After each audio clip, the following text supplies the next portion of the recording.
Сәлеметсіздер ме, құрметті оқушылар? Аралас есепке қатысты екінші мысалды қарастырайық. Біздің есептің шартына сәйкес мынандай кесте құрып алайық. Яғни бізде біріншіде арифметикалық прогрессия берілген.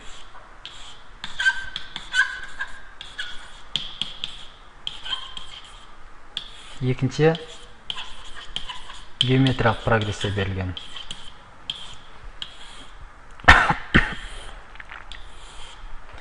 Арифметикалық прогрессия 3 сан берілгенде бірінші А1 деп аламыз. Екіншісін А1 қосылған Д деп аламыз. Үшіншісін А1 қосылған 2D деп аламыз. Арифметикалық прогрессияның формуласын ашып алдық. Енді бұны түрлендірулер нәтижесінде геометриялық прогрессия болып кетеді дейді. Бірақ оны шартқа қарасаңыздар, А1 мүшесін ешқандай түрлендірмейді, біріншісін өзі түседі. Ал екіншісіне 1-ді қосады деген.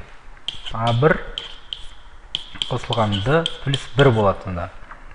Ал үшінші мүшесіне 5 қосады деген. Сонда А1 плюс 2D плюс 5 бізге сонда мына өрнек геометриялық прогрессия болып шығады сонда. Осындай түрлендірулер нәтижесінде. Енді біз осыны есептің шартына байланысты теңдеулер жүйесін құрып алайық. Біріншісінде 3 санның, яғни арифметикалық прогрессияның үшеуінің қосындысы 15-ке тең деген. Арифметикалық прогрессия мына үшеуін қосып 15-ке теңестіріп қояйын.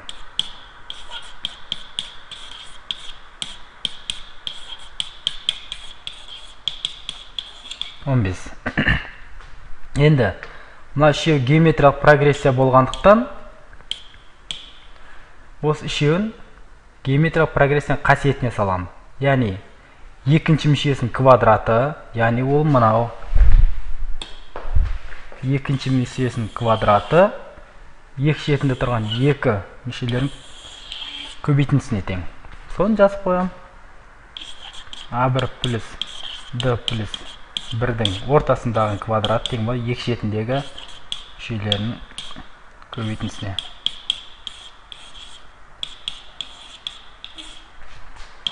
Мұны біздің жүйеміз дайын болды. А1-ге және Д-ға қатысты. Енді бірінші теңдеуді ықшамдап тастайық өрнектерін. Сонда бізде шығады 3А1 плюс 3D тең 15. Осы жерден барлығын 3-ке қысқартатын болсақ, А1 плюс Д тең 5 деген шығады. А1-ді тауып алайық. А1 тең 5 минус Д. Осы теңдеуді алып барып, А1-ді тауып алдық енді. Осы табылған А1-ді, мұнаны. Мына жердегі А1-лерге апарып қояйық. Мына бір жерге, және мына бір жерге. Мына А1-ді 3 жерге қоямыз. Сонда бізге теңдеу пайда болады. Ал бастап қояйын. Мына жерге А1-ді қойғанымыз жазайын. 5 минус Д. Мына плюстісі бар өзінің. Плюс 1. И жақтан сыртында квадраты тең. Енді мына А1-дің орнына кеп қоям 5 минустыны. 5 минус Д. Енді мына А1-ге қоятын болсақ, 5 минус Д плюс 2 Д плюс 5. Енді ықшамдайын. Д қысқарады ма жерде. 5 пен 1 қосылады, 6 болады. 6-ның квадраты 36. 36 тең. Мынау 5 минусты тұра тұрсын қашы. 5 минус Д көбейтілген. Мына Д мен мынаны азайтамыз. Сол кезде 1-ді қалады. Д плюс 10 деген шығады. Яғни бұл бізге квадрат теңдеуді берейін деп жатыр. Квадрат теңдеуді ықшамдайтын болсақ, енді мынандай шығады.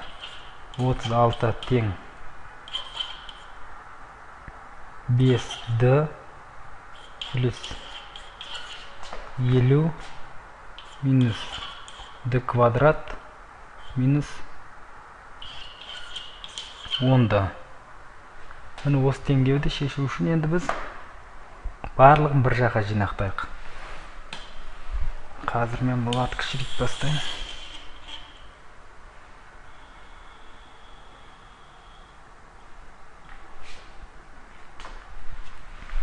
Енді мына өрнекті ықшамдап жазып алайық. Осы өрнекті ықшамдаймыз қазір. Сонда 36 тең 5-ті енді 10-ды азайтылады да минус 5-ті қалады. Плюс 50 минус d квадрат. Барлығын бір бетке жинақтайтын болсақ, d квадрат плюс 5-ті 50 екінші бетке минус 50 болып өтеді. 36 мен азайтылады да 14 қалады. Минус 14 тең 0. Бұны вет теоремасынан шығаратын болсақ, екі санының көбейтіндісі минус 14 шығу керек.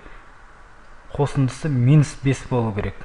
Яғни, бұл деген сөз d1-іміз тең болады минус 7, d2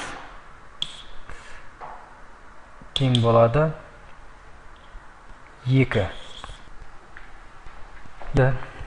Бұны егер вет теоремасын білмейтін болсаңыздар, ескірімін тауыңдар. Және де айтатын нәрсе, біздің d тең минус 7 жағдайы есептің шартын қандырмай. Өйткені біздің шартты айтып қойған арифметикалық прогрессия құрайтын оң деген, яғни теріс емес ол, оң. Сондықтан айырымы біздің теріс болуы мүмкін емес. Сондықтан біз екінші жағдайды аламыз, яғни d тең 2. Айырымы 2 болған жағдайын. Енді осы 2-ні апарып мен a1-ді табайын. Мына өрнекті түрлендірем қазір. Міне осы өрнектен. Сонда a1 тең болады. a1 тең болады 5 минус d тең 5 минус 2 тең 3. Яғни бірінші мүшесі 3 болатын болса, екінші мүшесін табу үшін оған 2-ні қосамыз. Ол 5 болады. Енді 7 болады. Енді 3 мүшесін таптық. Осы үшеуінің көбейтіндісін табамын. a1 көбейтілген a2 көбейтілген h тең 3 көбейтілген 5 көбейтілген 7. 21-ге 3-ті көбейтем.